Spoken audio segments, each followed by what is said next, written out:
Hi అండి. ఈరోజు మనం పండుమిర్చి టమాటా చట్నీ చూద్దాం. దానికోసం పండుమిర్చి తెచ్చుకొని కడిగి శుభ్రంగా 2 సార్లు కడుక్కోండి, దుమ్ము ఉంటుంది. కడిగి ఆరబెట్టుకుందాం మంచి టవల్ మీద.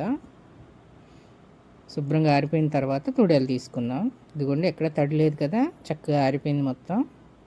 ఇప్పుడు తుడియాలు తీసుకుని పక్కన పెట్టుకుందాం. మెజర్మెంట్ చెప్తానండి, స్టవ్ మీద పెట్టిన తర్వాత చెప్తాను నేను. చూడండి, అన్నీ ఇలాగే తుడలు తీసి పెట్టుకోండి. స్టవ్ వెలిగించుకుని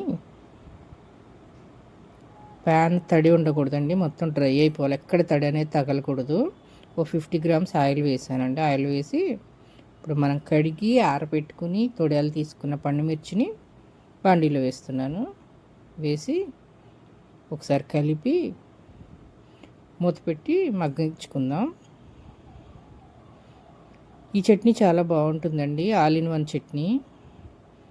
టిఫిన్స్లోకి, ఇడ్లీకి, దోశకి, రైస్లోకి చాలా బాగుంటుంది. ఒకసారి చేసుకుని తినండి. మెజర్మెంట్స్: అర కేజీ పండుమిర్చికి కేజీ టమోటాలండి, 100 గ్రాముల చింతపండు, 50 గ్రామ్స్ ఉప్పు అండి. ఉప్పు చూసి వేసుకోండి. 50 గ్రామ్స్ కరెక్ట్గా సరిపోతుందని చెప్పలేమండి ఎవరం కూడా. మీరు తినే ఉప్పుదనాన్ని బట్టి, పచ్చడి టమాటా పులుపుని బట్టి చూసి వేసుకోండి. కొన్ని మెంతులు ఇదిగోండి, మగ్గించుకుని తీసి ప్లేట్లో పెట్టుకున్నాం కదా, ఇప్పుడు రెండోసారి వేస్తున్నాను.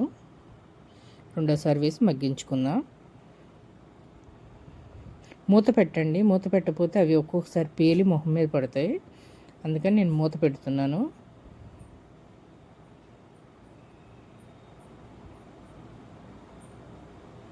కలర్ చాలా బాగున్నాయి కదండి పండుమిర్చి.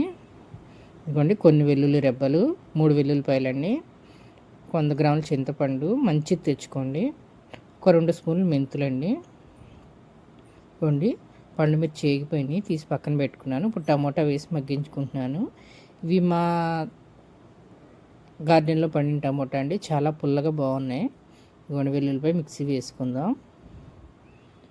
మిక్సీ వేసి పక్కన పెట్టుకుందాం. ఇప్పుడు ఈ చింతపండుని మగ్గుతున్న టమోటాలోనే వేసేస్తున్నానండి. నేను సపరేట్గా నీళ్ళల్లో వేయట్లేదు. ఆల్రెడీ టమోటాలో వాటర్ ఎక్కువ ఉంటుంది కదండి, అందుకని దాంట్లోనే వేసి మగ్గించుకుంటాను నేను. కొంతమంది విడిగా నీళ్ళల్లో, వేడి నీళ్ళలోనే వేస్తారు. ఆల్రెడీ దీంట్లో వాటర్ ఉంటుంది కదా అని నేను దీంట్లోనే మగ్గించేస్తాను.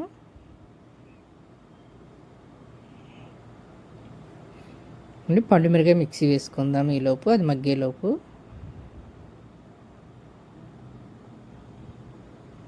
మరి మెత్తగా పేస్ట్ వద్దండి, కొంచెం రఫ్గా ఉండేటట్టే ఉంచండి. ఇంకోండి, పండుమిరకాయ మిక్సీ వేసేసి గిన్నెలో తీసుకుందాం. పండుమిర్చి కలర్ మాత్రం చాలా బాగుంటుందండి, చూస్తేనే నోట్లో నీళ్ళు ఊరిపోతాయి. ఇదిగోండి, టమోటాలో వేస్తున్నాను చింతపండు. వేసి ఆ వేడికే మగ్గిపోతుంది చింతపండు, నానిపోయి మెత్తగా అవుతుంది మిక్సీ వేసుకోవడానికి. దానికోసం నేను వాటర్ ఏం పోయట్లేదండి. ఒకసారి చేసుకుని తినండి, అసలు ఎంత బాగుంటుందంటే టిఫిన్స్లోకి. ఇదిగోండి, మెంతులు వేయించుకుంటున్నాను నేను. మెంతులు 1 స్పూన్ ఆవాలండి, వేయించి మెత్తగా పౌడర్ చేసుకుందాం మిక్సీలో. ఇదిగోండి, టమాటా మగ్గిపోయింది. దీనికి ఉప్పు అండి, కల్లుప్పు వేస్తున్నాను నేను. కల్లుప్పు, రాళ్ళుప్పు అంటారు కదా, అది వేస్తున్నాను. చూసి వేసుకోండి ఉప్పు. కరెక్ట్ మెజర్మెంట్స్ ఎవరూ చెప్పలేమండి చట్నీలకి. అన్నీ మగ్గిపోయింది, రెడీ అయిపోయింది. ఇప్పుడు స్టవ్ ఆపేసాను. ఆపేసి మిక్సీలో వేసుకుందాం. సగం తీసుకుంటున్నానండి. మగ్గించుకున్న టమోటాలో కేజీ టమోటా అండి అవి, దాంట్లో అర కేజీ తీసుకుంటున్నాను. అర కేజీ తీసుకుని పండుమిర్చిలో సగం పండుమిర్చి వేసి దీంట్లో ఉప్పు, వెల్లుల్లిపాయ మిక్సీ వేసుకున్నాం కదా, కొంచెం వెల్లుల్లిపాయ వేసి మిక్సీ వేసుకుందాం. ఇదిగోండి, ఆల్రెడీ మనం మెంతిపొడి మిక్సీ వేసుకున్నాం కదా, అది పండుమిర్చిలో కలిపేస్తున్నాను. ఇప్పుడు ఆ పండుమిర్చి తీసుకొచ్చి మిక్సీ జార్లో వేస్తున్నాను.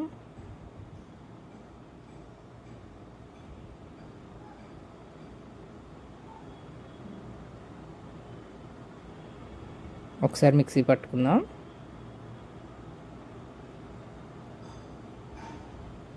ఎక్కువ మెత్తగా అవసరం లేదండి, కొంచెం రఫ్గానే ఉంటేనే బాగుంటుంది ఈ చట్నీ. ఇదిగోండి రెడీ అయిపోయింది కదా, దీన్ని తీసి పక్కన పెట్టుకుందాం. మళ్ళీ ఇంకో జార్లో కూడా అట్లాగేనండి, ఉప్పు అన్నీ వేసుకుని మిక్సీ పట్టుకోండి. ఇప్పుడు ఆల్రెడీ పండుమిర్చి వేయించిన బాండీలో ఆయిల్ ఉంది కదండి, దాంట్లో ఇంకో 50 గ్రామ్స్ ఆయిల్ పోసి వేడి చేస్తున్నాను. వేడైన తర్వాత 1 స్పూన్ మెంతులు వేస్తున్నానండి. చట్నీలో నేను మెంతులు వేస్తానండి, నిలవ పచ్చళ్ళలో చాలా బాగుంటుంది, అది ఔషధం కింద తయారవుతుంది.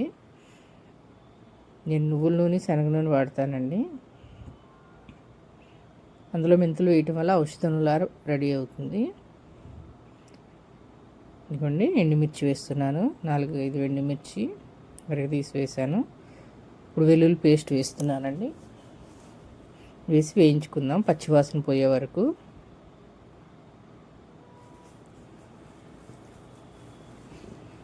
పచ్చివాసన పోయే వరకు ఫ్రై చేసుకోండి. ఈ చట్నీ చెప్పడం కాదండి, వినటం కాదండి, ఒకసారి చేసుకుని తినండి, చాలా బాగుంటుంది. అసలు దోశల్లోకి, ఇడ్లీలోకి, రైస్లోకి కూడా చాలా బాగుంటుంది. ఏమండి ఫ్రై అయింది కదా, తర్వాత తీసేసి మనం జార్లో సర్వ్ చేసుకుందాం.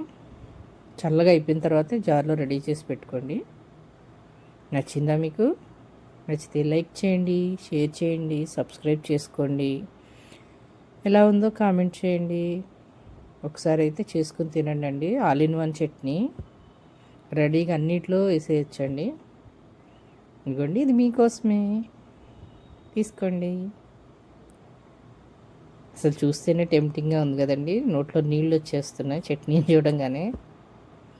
కొంతమంది చికెన్ చూస్తే వస్తే, నాకైతే చట్నీలు చూస్తే నోట్లో నీళ్ళు వచ్చేస్తాయండి. Thank you.